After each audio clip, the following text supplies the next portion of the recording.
And we're live, Sos. Ooh. Hello, everybody. So I'm Sos Eltis. I'm one of the English tutors at Brasenose College. Alfie, you going to introduce yourself, or everybody's seen you all day? They have seen me a lot today, but I'm Alfie. I'm the admissions Master of Ceremonies. I'm the Master of Ceremonies. I'm the admissions and outreach officer at the English faculty. So everybody, welcome to Dr. Sos Eltis' lecture on Sherlock Holmes and Dorian Gray. Take it away, Sos. Thank you, Alfie. So, Sherlock Holmes and Dorian Gray, Truth, Art and Immorality. In August 1889, at a dinner at the Langham Hotel in London, Joseph Stoddart, editor of Lippincott's magazine, commissioned two stories. One, a follow-up from Arthur Conan Doyle to his first Sherlock Holmes story, A Study in Scarlet. The other from Oscar Wilde for a 50,000-word story, which Wilde produced many months, in fact, a year later, in the form of The Picture of Dorian Gray. Arthur Conan Doyle's story was A Study in Scarlet, Sign of Four, which was his follow-up to A Study in Scarlet, which had been published in 1887 in Beeton's Christmas Annual. Now, both of these appeared in 1890, one in February, the other in July. And A Study in Scarlet, the first Sherlock Holmes story, had garnered little attention, but The Sign of Four in Lippincott's was sufficiently successful for the Strand magazine, a respectable pro-imperialist middle-class monthly, to commission regular stories of Sherlock Holmes from 1891. Now, Conan Doyle quickly tired of writing them. As you might guess from the detail in them, they're incredibly hard to construct. So as a way of avoiding having to write more of them, he demanded £1,000 for the next series, and to his surprise was granted that, whereas A Study in Scarlet had sold for a mere £25.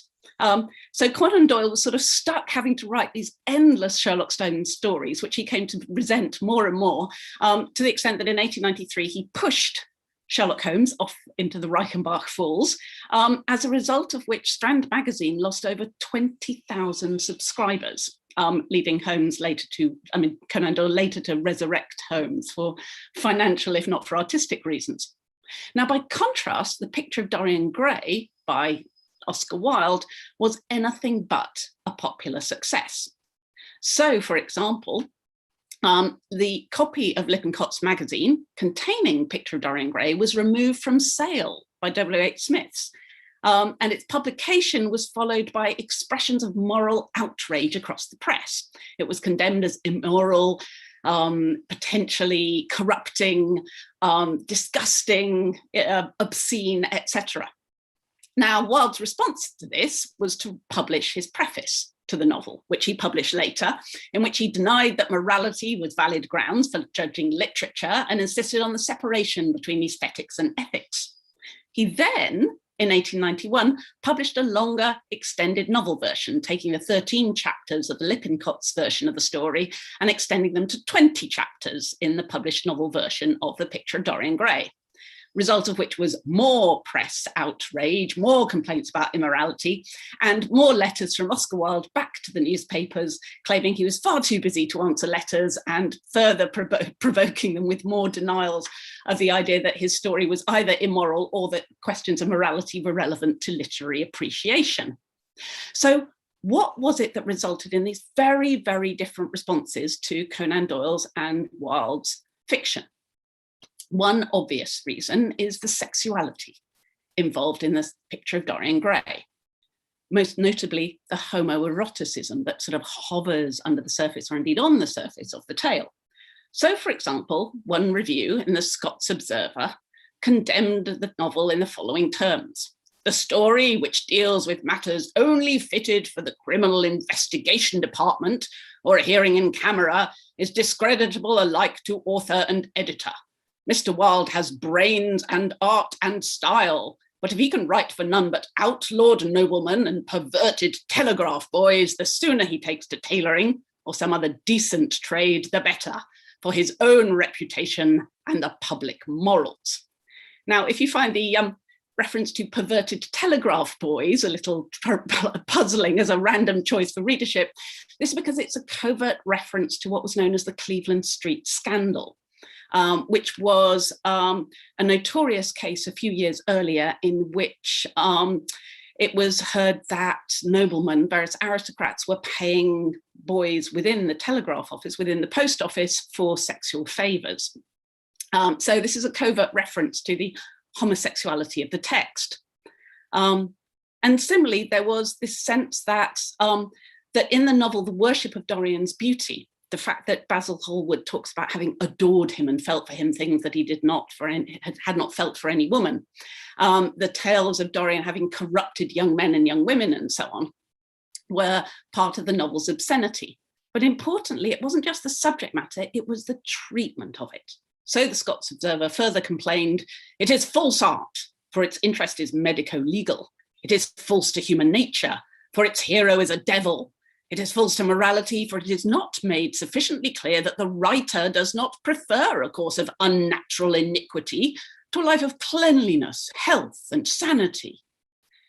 So in this sense, we cannot explain the different critical responses between Study in Scarlet and Sign of Four and Picture of Dorian Gray simply via subject matter, as there are elements of similarly disturbing subject matter in the Sherlock Holmes stories. After all, there's the intimacy and separability of Holmes and Watson. Holmes is openly dismayed at the announcement of Watson's engagement. Watson continues throughout all the Holmes stories to leave his wife at a moment's notice as soon as Holmes raises a finger. And this kind of potential homoeroticism between the friends is something that's highlighted, staged in a number of different adaptations. Moreover, the Study in Scarlet the whole story rests on polygamy and rape. So it's not the subject matter alone. No, a number of reviews of Picture of Dorian Gray, including in particular the review in the Daily Chronicle, condemns the story as sham, artificial, theatrical, in a word, not real.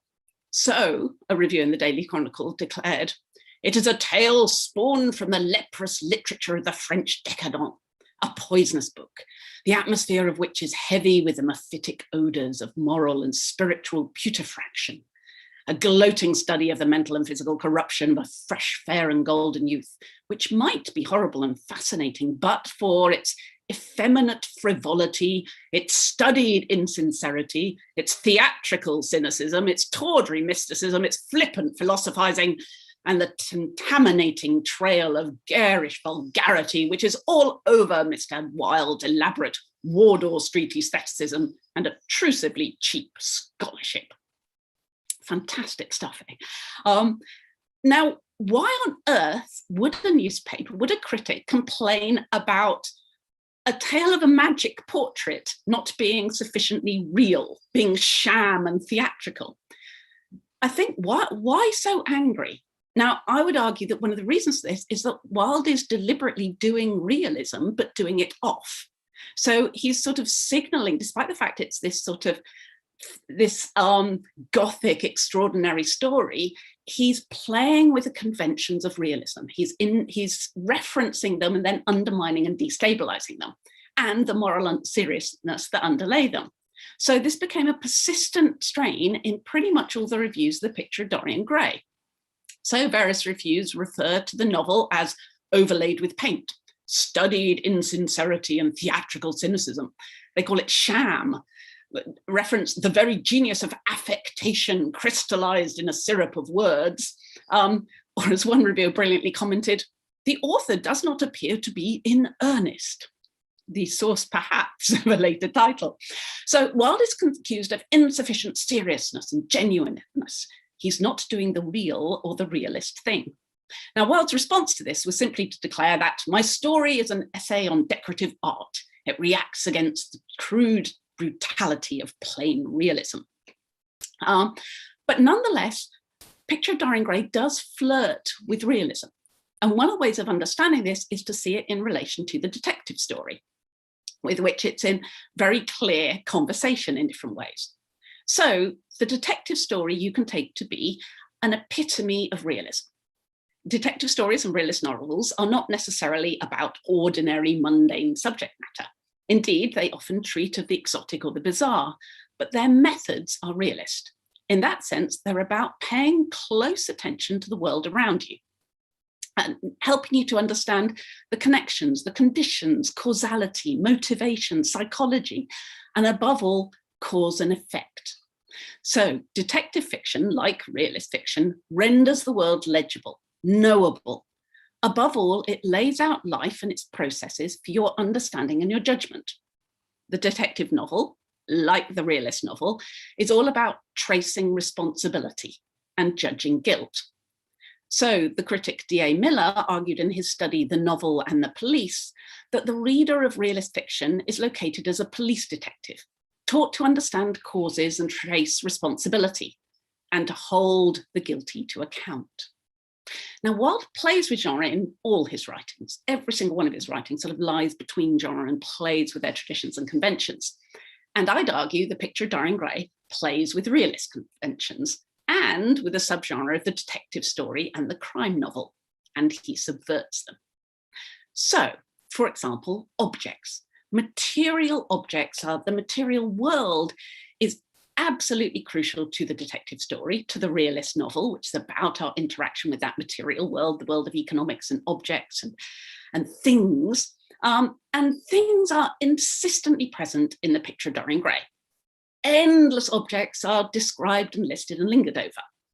There's an entire chapter of the novel that's full of nothing but carpets and tapestries and jewels and furniture and books, which are most important for their covers. So they're important as material objects rather than a collection of ideas necessarily. But all of these objects have no importance beyond themselves. They are simply there as objects. And I think this is sort of, to me, epitomized in a moment where Dorian gives in to taking drugs. So he spends a moment sort of trying to resist the temptation to take drugs. And then there's this passage which describes how he turns to this large Florentine cabinet made out of ebony and inlaid with ivory and blue lapis.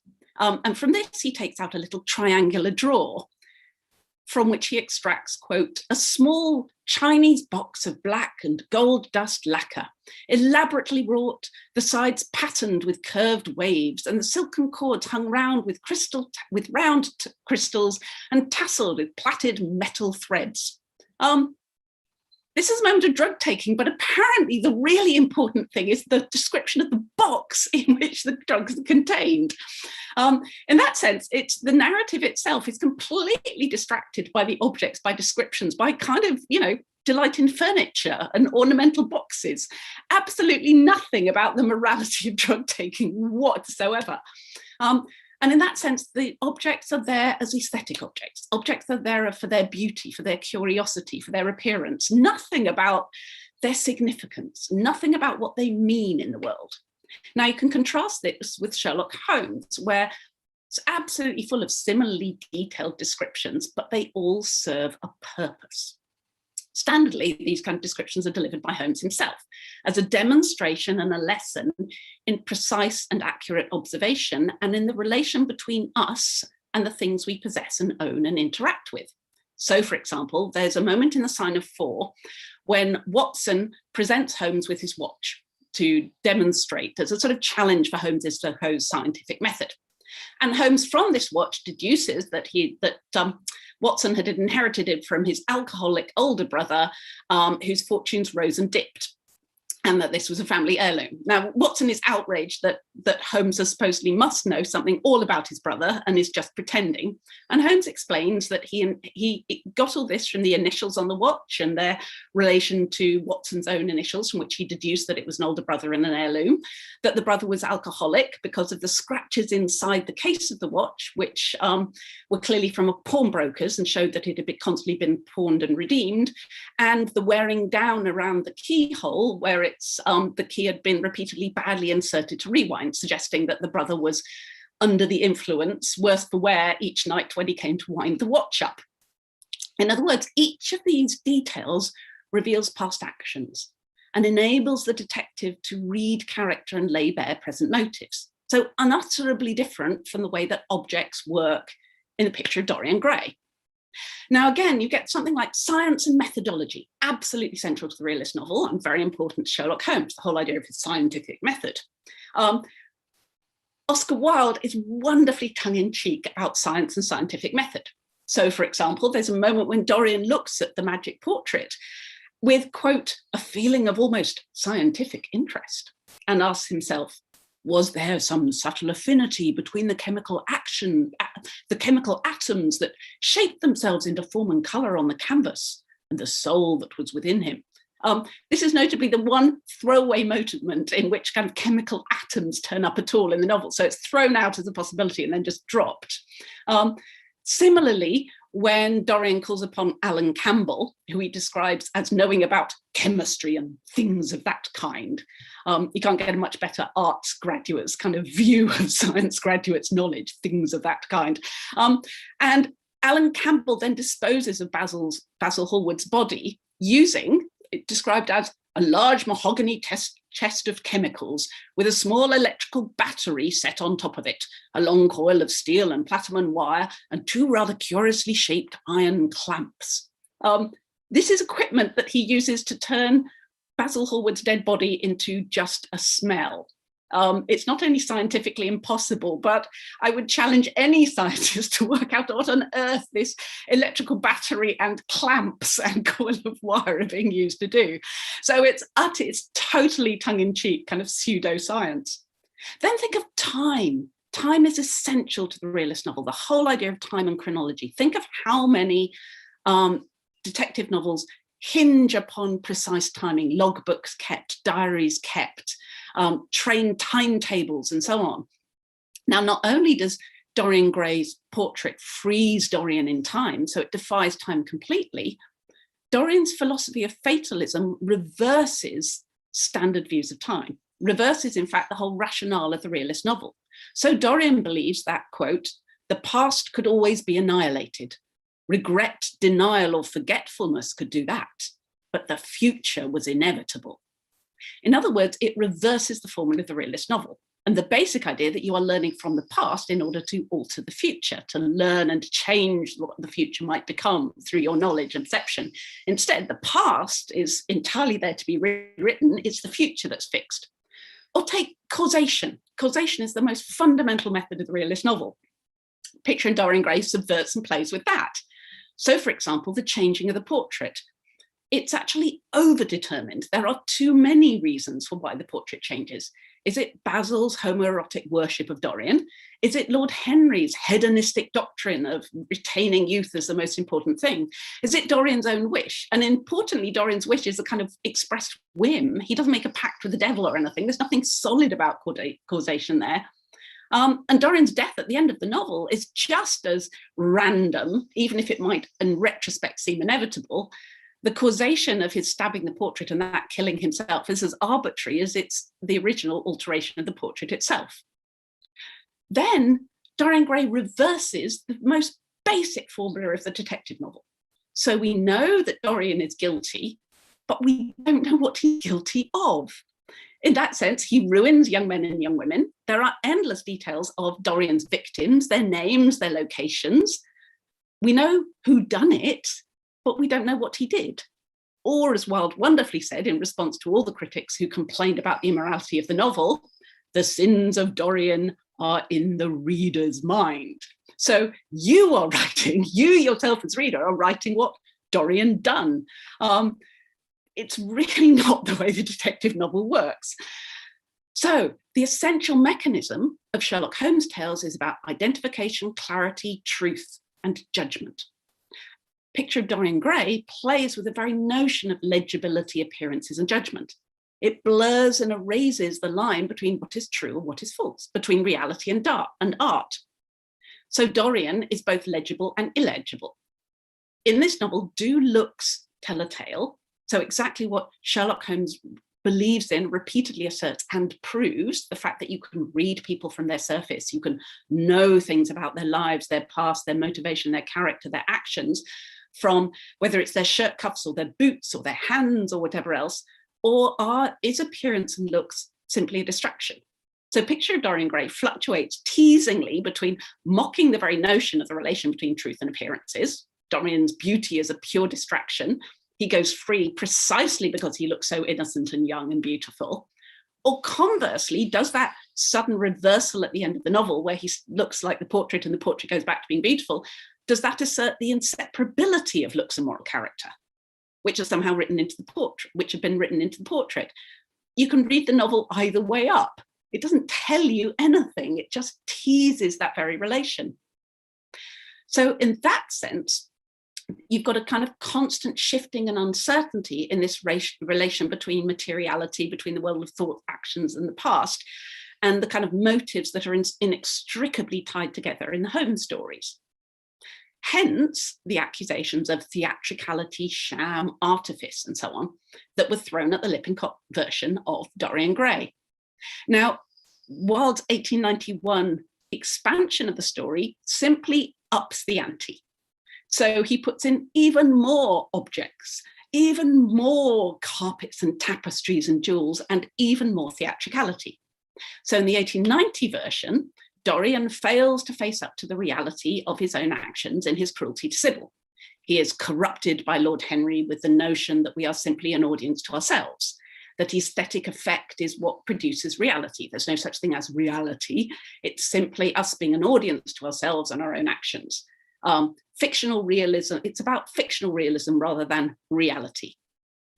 But if looking at Sybil Vane and what Dorian has done to her is meant to be the solid reality that Dorian fails to take responsibility for, how about the fact that Sybil Vane is actually, as a character, fundamentally two-dimensional, who's only really comes alive as a character when she's acting and playing Rosalind and Juliet and Ophelia and so on.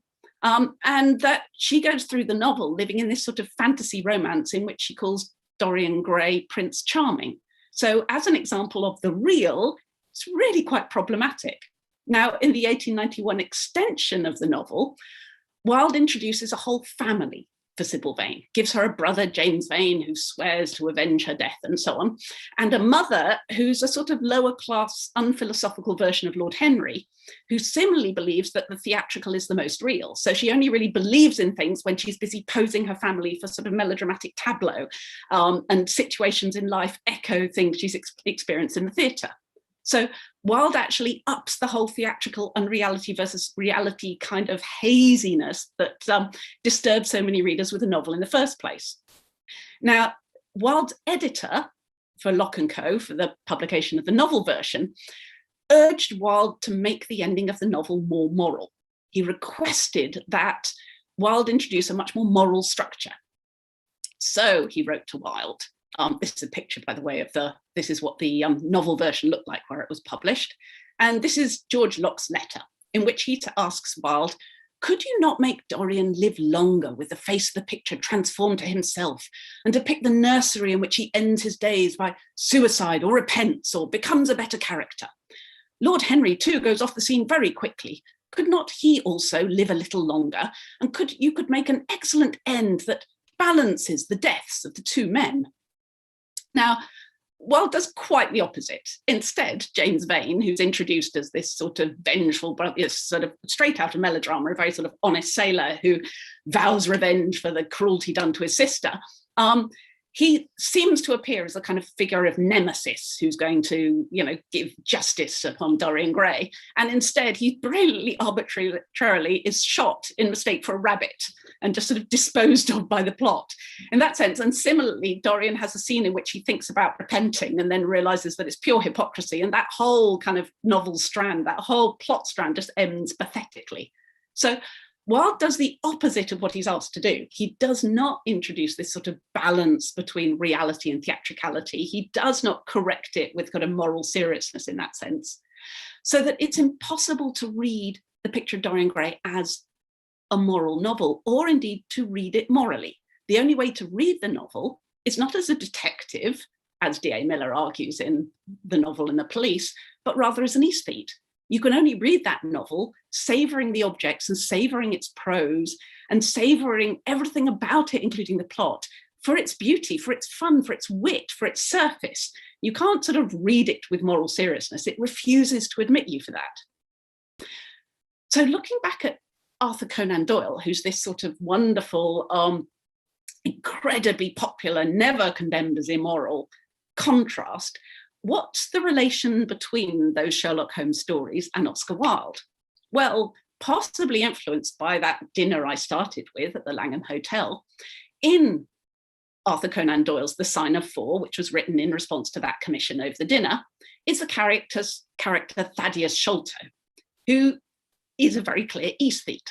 So he lives in these sort of orientally luxurious rooms, and very like Oscar Wilde, he has a pendulous lip and is described as having bad teeth that he hides behind his hand, a description that's often given of Wilde by people who knew him.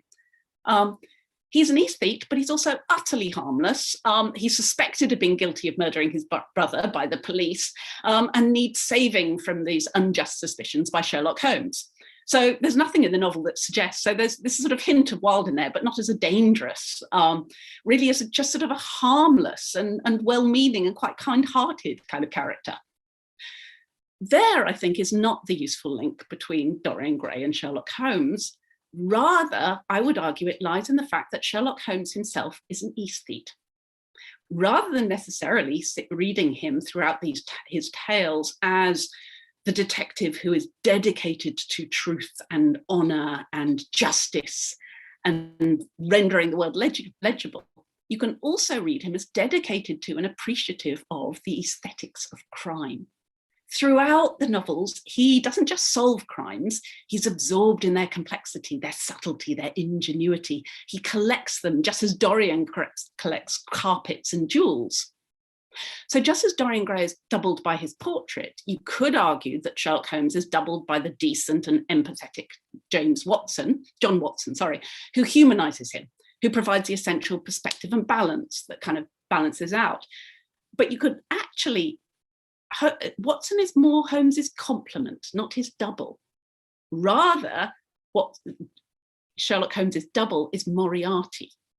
So Holmes is first described as a man who beats corpses with a stick to discover whether they bruise.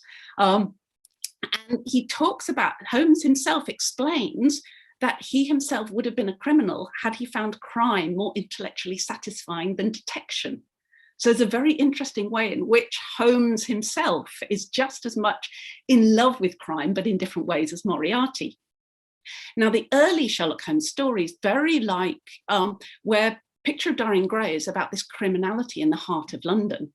The Dorian as the beautiful kind of, glowing member of society who's got this criminal, dark other side. The early Holmes tales, by contrast, bring criminality in from the far reaches of the globe. It's about criminality comes from Mormon polygamy from the deserts of Utah, or the plunder, theft, revenge, and betrayal that's brought from the sort of far reaches of the Indian Empire. So in later stories like Speckled Band, you have the stepdaughters locking their bedroom doors at night against the stepfather. You have innumerable stories of mutilation, obsession, sexual scandal, but very often coming in from far away. But as the Holmes stories developed, you'll find that corruption coming closer and closer to home. It's not coming from far away, it's inherent in and close to home. Read stories like The Man with a Twisted Lip, which is about a sort of very ordinary stockbroker who leads a double life as this sort of disfigured beggar in disguise, or The Creeping Man, one of my absolute favorites, in which you have the respectable professor who takes monkey glands to keep his sex drive going, and is viewed by his daughter, horrified, waits at night to see her father's face at her sort of third floor bedroom window. These are stories that suggest, just like Dorian Gray, that's a very, very dark heart at the center of respectable society. So is this and I question whether this is actually the darker element that means that the Holmes tales endure. Is it the legibility, the straightforwardness, the causation, the methodology that people are in love with in Holmes? Or is it rather that the reader of Sherlock Holmes stories, just like the reader of Picture of Dorian Gray, that both of them locate the reader as aesthete? In the case of Dorian Gray, a kind of an amoral appreciator of beauty, and that Sherlock Holmes stories don't put you in training as an amateur detective, recruiting you to the forces of law and order, but rather indulge you as a connoisseur of crime.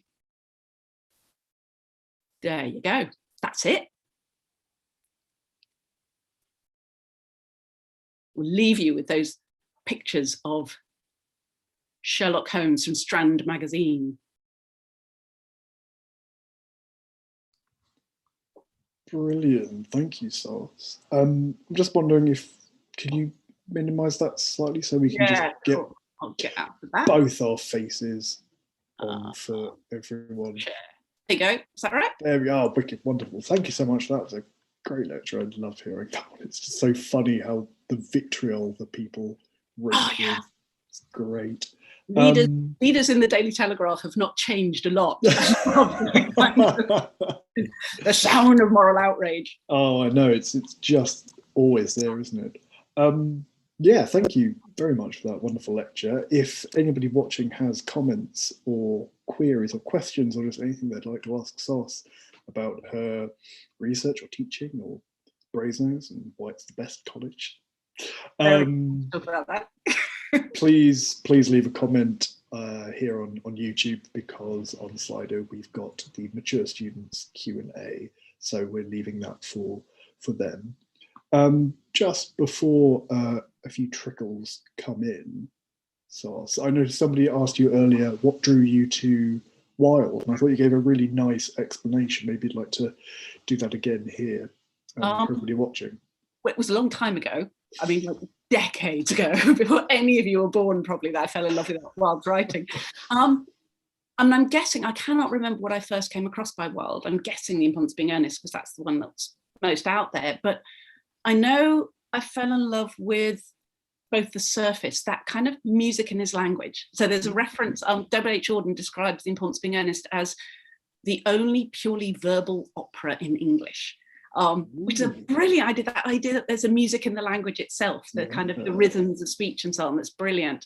So there's the wit, the sort of perfect language and rhythm and so on itself. But I think what I love the most is the way that Wilde plays with everything.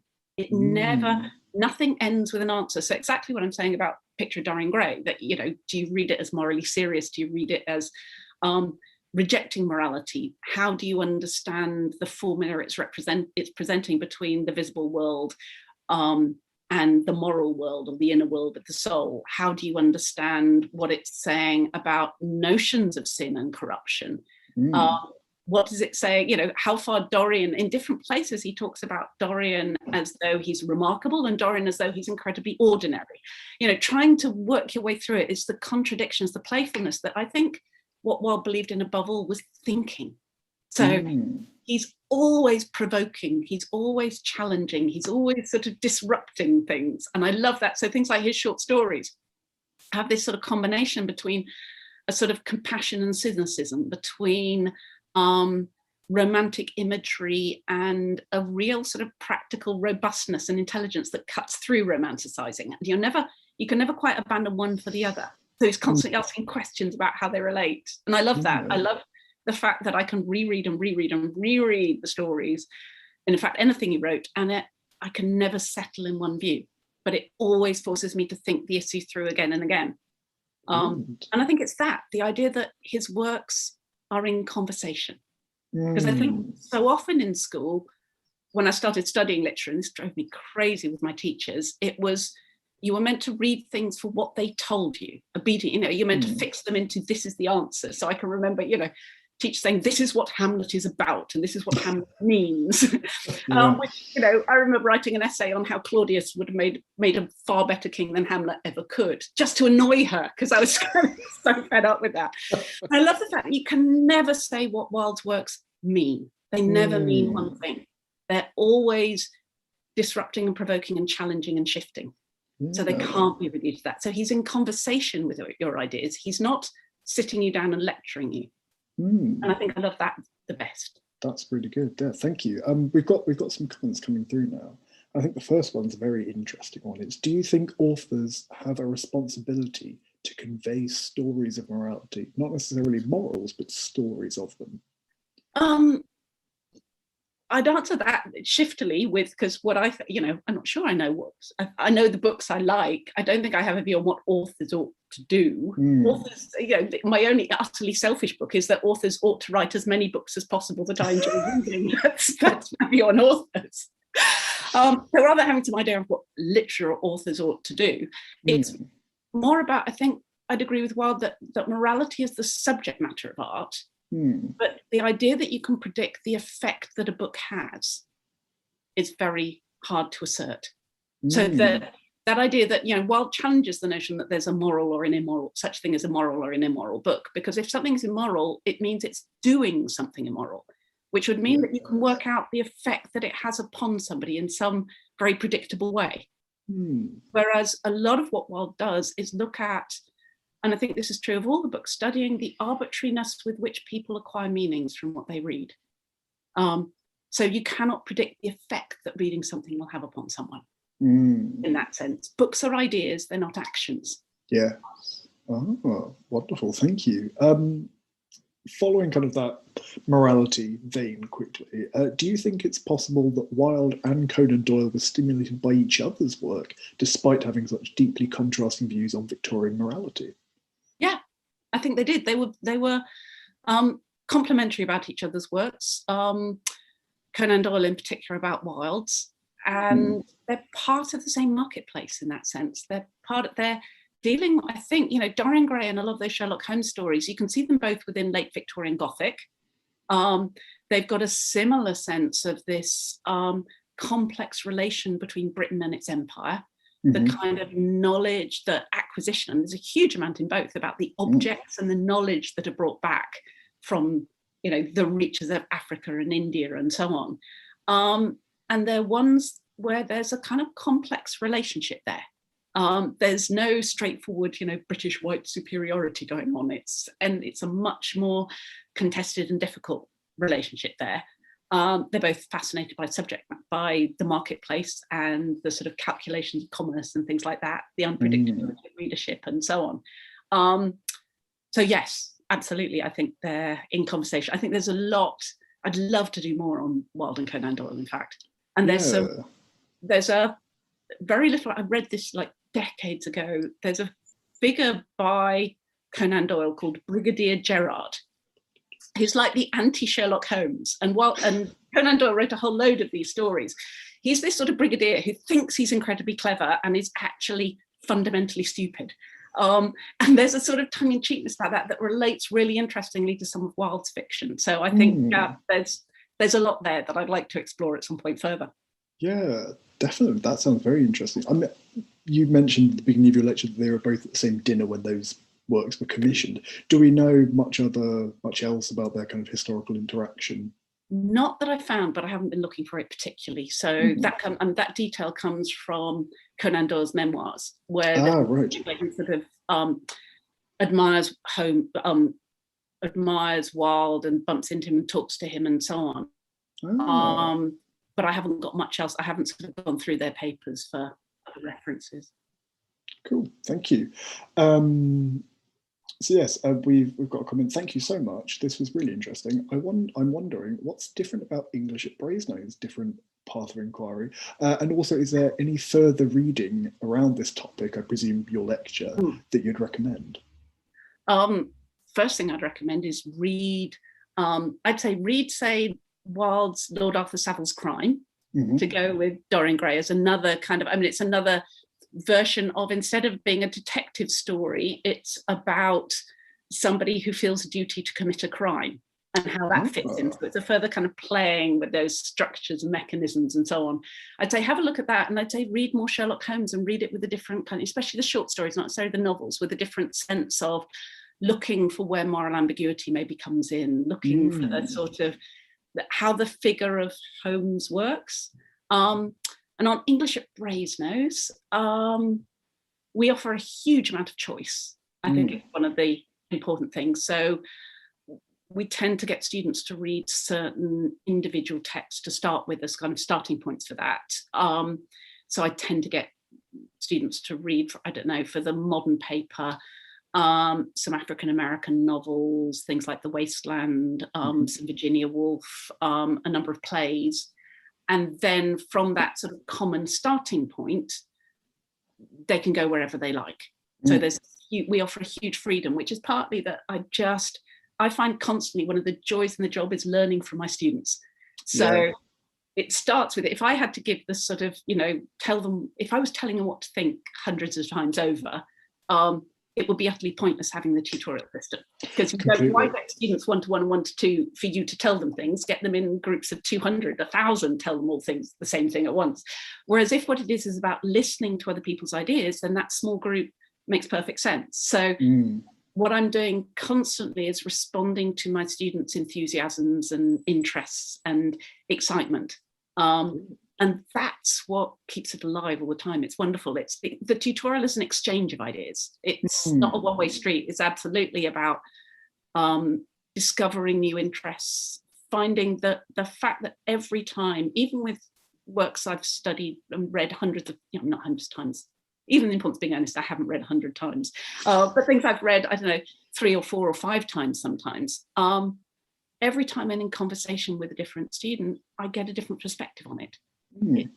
You get a new take on it, makes you rethink it. So I think that element of choice is really important in Brasenose. I think another thing is that we hugely value enthusiasm. I think that drive, that a shared love of the subject, I think is one of the most important things. So ultimately, studying English is a scam, isn't it?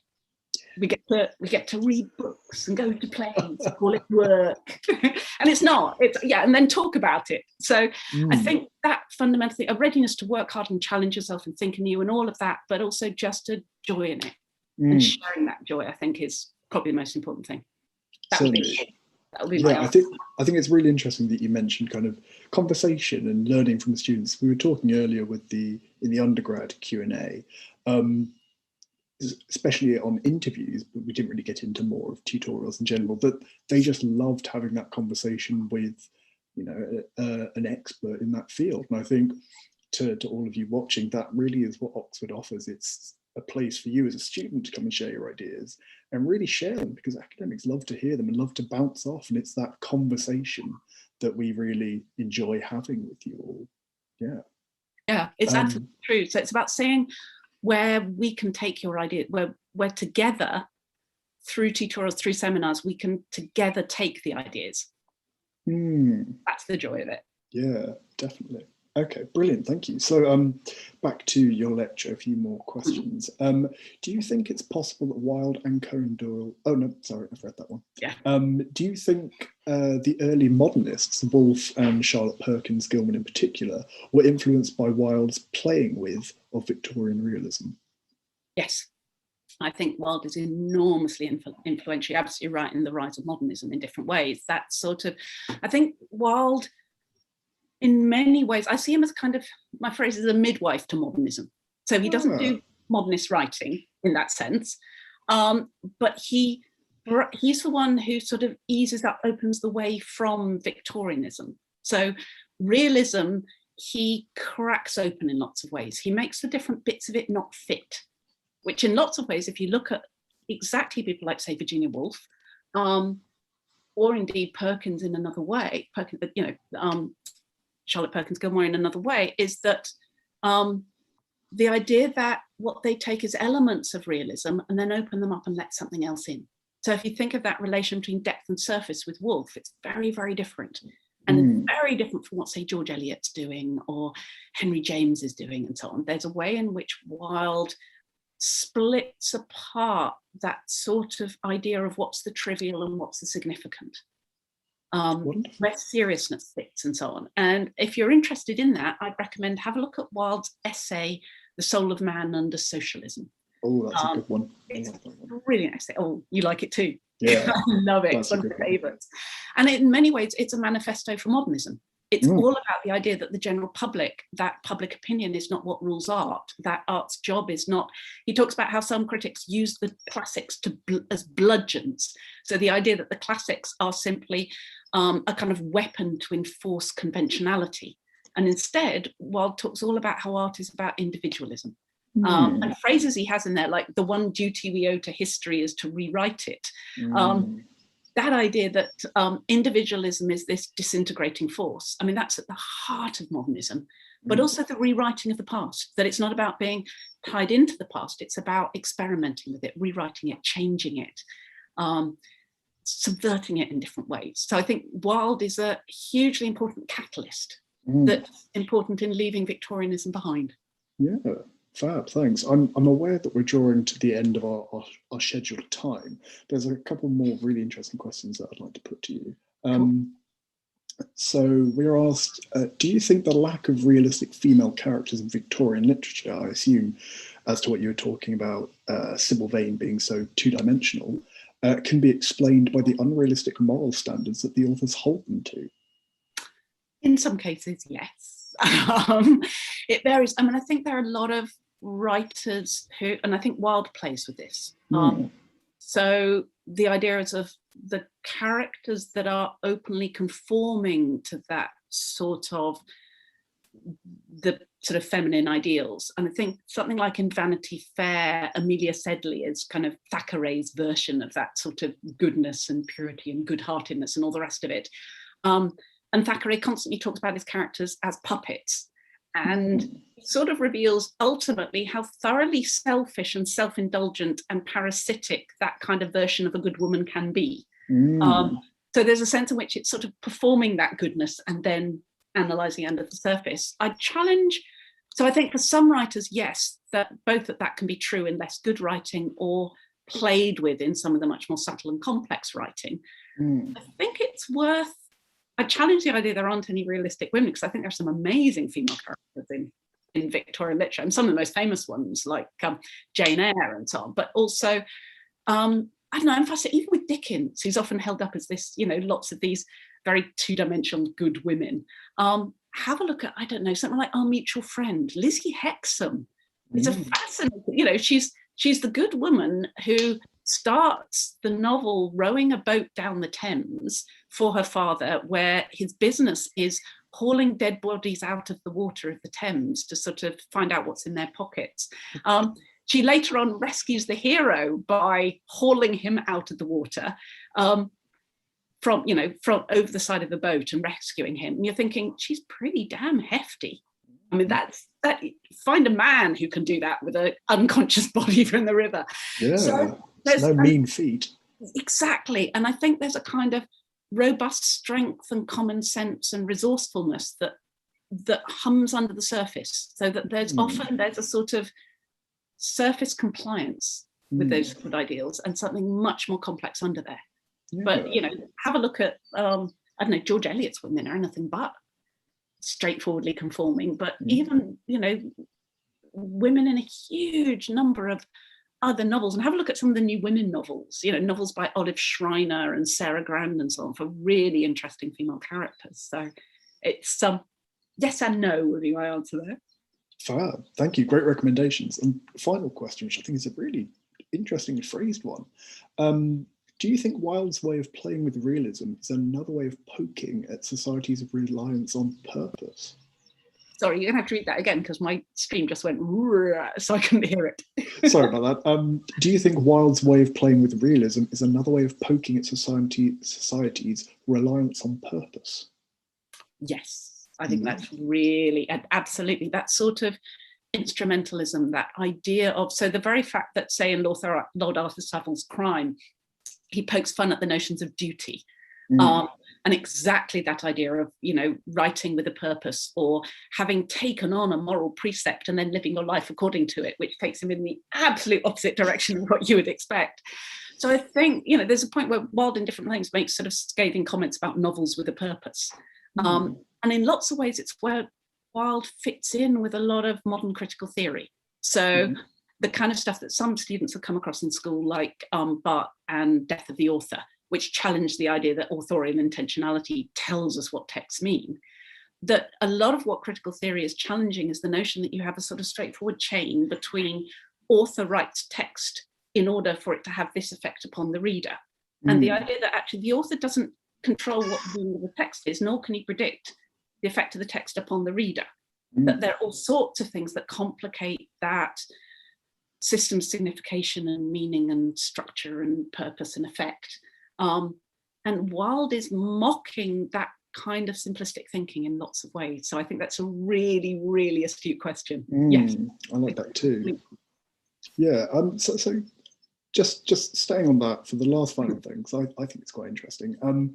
This lecture was about Oscar Wilde and Arthur Conan Doyle. Do you see any ways in which Conan Doyle does something in that vein to kind of poke at the reliance on purpose, or does he embrace a reliance on purpose? I think his stories are in many ways about exactly that sort of, they're full of purposes gone wrong in lots of ways. You know, the crimes are where someone's intending something, and, you know, Sherlock Holmes is the interrupter in that. There's a lot of them that are on the arbitrary and so on. So at the same time as one structure of the story is about revealing motive, revealing causation, you know, reconstructing chronology and so on, which is this idea of rendering the world legible and clear and causation clear. In another sense, if you're looking at what led anybody to something, if you go back to the sort of story that's reconstructed in them, rather than Sherlock Holmes's process, very often there's the arbitrary, the sudden, the impulsive. It's very confused in that sense. And if you look at Conan Doyle's other writing, I mean, there's a fascinating sort of tension between Conan Doyle's Sherlock Holmes stories, which are all about this sort of reason and method and science, you know, scientific causation and detail and fact and all the rest of it. And Conan Doyle was hugely involved in mysticism. He was involved in a huge number of seances. Famously, he fell for the faked Cottingley fairies. So if you type into Google or whichever search engine you've got, Arthur Conan Doyle and fairies, and pretty certainly, or Cottingley fairies in particular, and you'll come up with all these pictures of these little girls and these extraordinary fairies, and they were all faked photos, and he was a true believer. He totally loved them. And I think he fell for it because he wanted to believe in the mystical. He wanted to believe in that sort of beyond the real material, rational world. So there's a fascinating sort of other side of Conan Doyle there, that some of his writings reflect, but that he's best known for the Holmes stories that sort of are about repelling that, you know, rather like the, you know, fundamental sort of form of the Sherlock Holmes stories is rather like Scooby-Doo, you know, where you kind of think there's some kind of phantom or monster or whatever else, and then it's somebody in a rubber mask because those pesky kids went and revealed it. And that's kind of the structure of Sherlock Holmes. He's saying, under this apparent fantastical, impossible murder in the locked room, disappearance of somebody, whatever else, here's an entirely comprehensible reason for it, however unlikely it is true. Whereas elsewhere in his life, he didn't like the idea that everything was explicable that way. So there's a wonderful tension going on there. Yeah, definitely. Well, wonderful. Thank you so much, Sos. I think we're quite over our time, so I think we should call it there. But that was a wonderful lecture. Thank you so much. And thank you to everybody who left questions for us. Our open day officially concludes at 4 o'clock. So we've got a few more minutes left on Slido if you do want to pop us any more questions, but we'll be back here tomorrow doing everything all over again. So if you didn't get a chance, there's always tomorrow. I hope you all have a wonderful afternoon, and yes, hopefully see you soon. Thank you to everybody, and maybe see some of you tomorrow.